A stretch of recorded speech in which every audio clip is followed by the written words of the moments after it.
লঙ্কা ধরে ভর্তি হয়ে আছে। আগের বারও যে গাছটা লাগিয়েছিলাম সেম এরকমই লঙ্কা ধরতো। বাড়িতে গিয়েছিলাম, গাছটা শুধু লাগিয়ে কদিন মাত্র হয়েছিল, আর এসে দেখি এই যে লঙ্কা ধরে গিয়েছে। এবারে লঙ্কাগুলো কিন্তু আলাদা সাইজের, গোল গোল। শুভ সকাল বন্ধুরা, আজকে চলে এসেছি বাড়িতে, মেদিনীপুরে। বাড়িতে বলতে মেদিনীপুরে যেখানে থাকি। আজকে সকাল, প্রথম সকাল এইটা। আর আমি যে গাছগুলো লাগিয়ে রেখে গেছিলাম সেগুলোতে হচ্ছে বোতলে করে ঝুলিয়ে জল দিয়েছিলাম। তো চলো এদের কী অবস্থা তোমাদেরকে একটু দেখাই। তো বন্ধুরা, বহুদিন পর যখন বাড়িতে এসে ঢুকি তখন সবার প্রথমেই দেখতে যাই আমার গাছগুলো লাগানো কেমন আছে। আসলে যেখানে যখন থাকি না কেন, রবীন্দ্রনাথ ঠাকুর একটা কথা বলেছিলেন, নারী আর পানি কিন্তু সমান। নারী যখন যে পাত্রে থাকে তখন পানি যখন যে পাত্রে থাকে তখন সে পাত্রেই রং ধারণ করে। আর একটা নারী যখন যে পরিবারে থাকে না কেন, সেই পরিবারই তার রূপ ধারণ করে। আমাদের পার্সোনাল নিজস্ব কোনো বাড়ি না হলেও আমরা যখন যে বাসাতে, যে মুহূর্তে, যে ফ্ল্যাটে কিংবা যে বাড়িতে, যেখানেই থাকি না কেন, ছোট্ট একটা করে ঘুরে থাকি না কেন, তখন কিন্তু সেই জায়গাটা দিয়ে বেশ সুন্দর করে নিজের মতো করে সাজিয়ে নিতে পারি। সত্যি এটাই মেয়েদের ভাগ্য। আসলে জানি না মেয়েদের কোনো ভাগ্য হয় কি না, তবে মনে হচ্ছে একটা মেয়েকে, একটা নারীকে রূপবতী, গুণবতী হওয়ার থেকে ভাগ্যবতী হওয়াটাই সব থেকে বেস্ট। কারণ কি বলতো, আজ পর্যন্ত কোনো রূপবতীকে দেখিনি রূপ দিয়ে তার সর্বস্ব কিছু আটকে রেখেছে। অনেক নারীকে দেখেছি, দেখতে যেমনই হোক না কেন, আমার জীবনের সেরা দেখা। সত্যি তাকালে হয়তো তাদের দিকে, সেটা আর বললাম না, হয়তো বলেই দিই, আচ্ছা, তাকালে তাদের দিকে হয়তো খাওয়ার রুচি হবে না, কিন্তু তাদের এক একটা বর ভাগ্যে এমন করে জুটেছে, মনে হচ্ছে যেন কবির লেখা কোনো কবিতা। তো আজকে অনেকগুলোই কথা বলে দিলাম। কেন বললাম বলো তো? বাড়িতে এসে যখন দেখি গাছগুলো জল চাইছে, লতা পাতাগুলো নিঃশ্বাস নিতে পারছে না, ঘরবন্দি হয়ে আছে, তখন মনে হচ্ছিল এদের একজন কাউকে প্রয়োজন ছিল। আমরা ছেড়ে চলে গিয়েছি, তারাও যেন, তাদেরও একটা হাহাকার ছিল, কবে আসবো, কবে দেখবে, কবে দেখতে পাবে, তাই না? তো চলো, মেদিনীপুরে রাত্রে পৌঁছেছি কালকে, কোনো ভিডিও করিনি, কারণ 12 ঘন্টা জার্নি করার পরে যখন ট্রেন থেকে যখন নামি, তখন মনে হচ্ছিল কখন একটু রুমে গিয়ে পৌঁছাবো আর একটু ডাল ভাত খেয়ে শুয়ে পড়বো।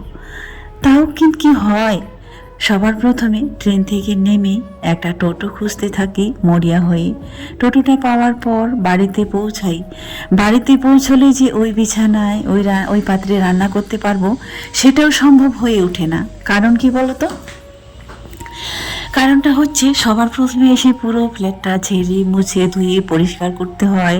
আমরা স্নান করব, ঠান্ডা হোক গরম হোক স্নান করব, হাঁড়ি বাসন মাজবো, ধুবো, তারপরে দুটো চাল ফুটিয়ে একটু ডাল সিদ্ধ হোক কিংবা যাই হোক শান্ত করে তারপরে খেতে বসবো, তাই না? তার আগে কিন্তু হয় না। আমরা পৌঁছেছি বলেই সকাল সকাল চলে এসেছি বাজার, সে তো তোমরা দেখতেই পেলে। আর এটা হচ্ছে বড়দিনের কেক। আমরা ছিলাম না যখন এখানে থাকি, সেই দিনটাই বাচ্চাগুলো কিন্তু খুব দারুণ আনন্দ করে মজা করে। ওই দিনটাতে তার কাকু হচ্ছে ওদেরকে মাংস এনে দেয়, বিভিন্ন রকমের কেক এনে দেয়, খাওয়ার কোনো তাদের ত্রুটি থাকে না। রাত্রিবেলায় বলেছিল যে, এত রাতে যখন আমরা 8:30টায় পৌঁছাই, তখনই বলেছিল যে এখন মাছ নিয়ে যাব, কি খাবে? আমি বললাম যে না, কিছু লাগবে না, ডাল আছে, ওটাই করবো। বলছে ঠিক আছে, তাহলে ওটা খেয়ে শুয়ে পড়ো, সকাল সকাল মাছ নিয়ে যাব।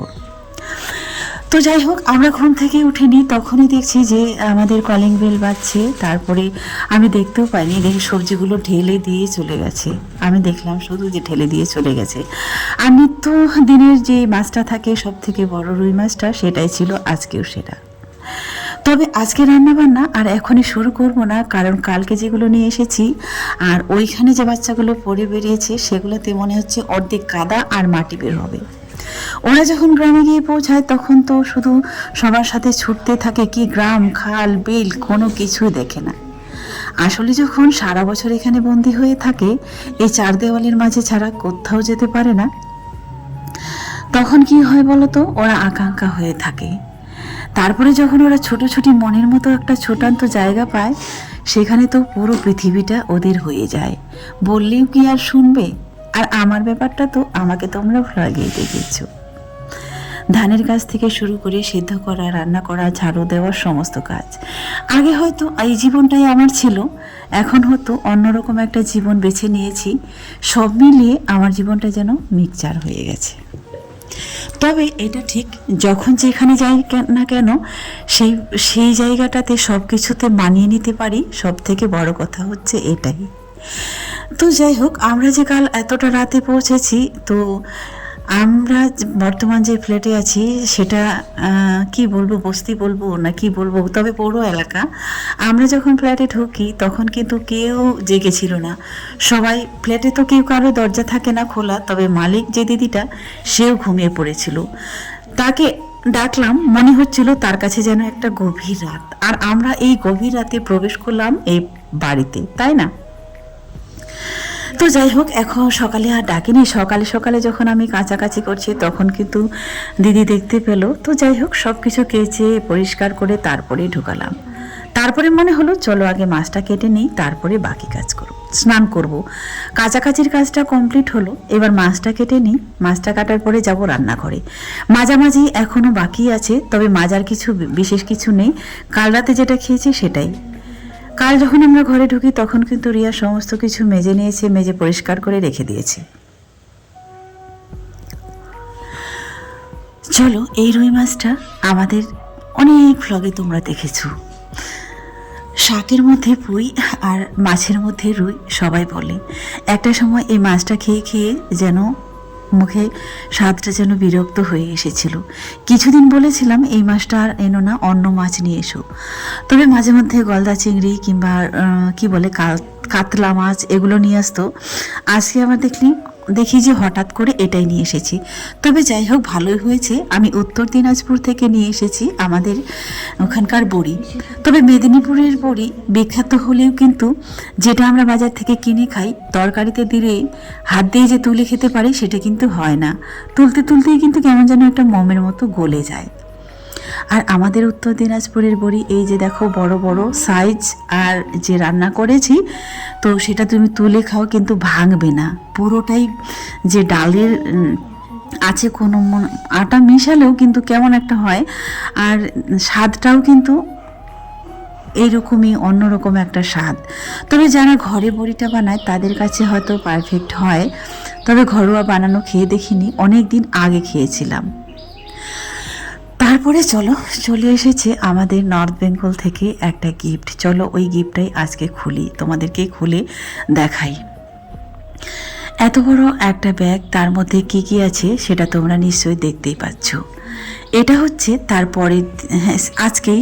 আজকে তো তারপরের দিনে সকাল আমি সমস্ত কাজ কমপ্লিট করে নিচে গিয়েছিলাম দিদির সঙ্গে কথা বলতে। তারপরে দেখলাম এই গিফটটা। তো চলো এটা আনবক্সিং করা যায়, কি কি আছে যাক। এখানে আছে আমার জন্য হয়তো ওটস, বাচ্চাদের খাবার দাবার, 2 পাতার ডিম, আর কি কি আছে তবে তোমাদেরকে যখন এগুলো ব্যবহার করব তখন একটা একটা করে বলে দেব। তবে অনেকগুলোই আছে, এতগুলোর নাম আমি বলতে পারবো না। আর এটাই কি আছে দেখা যাক। এর আগেও তোমরা একটা গিফট দেখেছিলে, ওটার মধ্যে ছিল বাচ্চাদের খাওয়ার, আমার রান্নার তেল থেকে শুরু করে রান্নার যা যা লাগে সেগুলোই ছিল। আগের মতো সেম এবারও কিন্তু এটাই আছে। আজকের দিনটাতে এমনিতেই কাজে প্রচুর ব্যস্ত ছিলাম, কারণ কি বলতো, ওই যে ওখান থেকে যা কিছু আনা হয়েছে একটা কাপড়ও কিন্তু এমনি ঘরে তুলব না, সমস্ত কিছু ধোয়া কাচা হয়েছে। আমরা যেগুলো ব্যবহারের জন্য সেগুলোই বিশেষ করে নিয়ে গেছিলাম, যেগুলো ব্যবহার করব পরে টরে যাব আর কি। তবে আমার মারা তো পুকুরে কাপড় কাচাকাচি করে, পুকুরে কিন্তু আমার অভ্যস্ত নই। আর ওদের যে কলের জলটা সেটাতে কিন্তু প্রচুর আয়রন, আমিও কাচি না, তারাও কাচে না, তারা পুকুরে কাচে। তো কাপড় চোপড় এমনি কাচাকাচি হলো, তারপরে আমি যখন আসি এখানে সব পরিষ্কার করে তবেই ঘরে তুলি। তো চলো, দুটোই গিফটে কিন্তু আনবক্সিং করা হয়ে গেছে। আর এটাতে আছে তেল, ডালদা, ঘি। এর আগেও কিন্তু সেম ছিল, তো সেটা মোটামুটি 1 বছর গেল, খাওয়া দাওয়া শেষে 1 বছর মতো চলেছিল। তো যাই হোক, 1 বছর পরে আবারও এসেছে অনেকগুলোই। তো চলো, এগুলোকে, এই তেল ডালদা যেগুলো বোতলে আছে সেগুলো কিন্তু ঢালতে হবে না, তবে যেগুলো হচ্ছে এই প্যাকেজ যে আছে সেগুলো কিন্তু ঢালতে হবে। কারণ আমার ঘরে কিন্তু প্রচুর আরশোলা কিংবা ইঁদুরও আসে, ওরা কেটে দিলে কি বলতো, পুরো তেলটাই পড়ে যাবে। আজকের দিনটা আমার এই করতে করতেই চলে যাবে, হয়তো সময় পাবো না, রান্না কখন করব জানি না। তারপরে হচ্ছে, এটা হচ্ছে রাতের বেলায় আজকে করব ভাপা পিঠা। সকালের তো মাছ ছিলই, আর রাত্রেবেলা ভাপা পিঠা করব এই কলসিতে।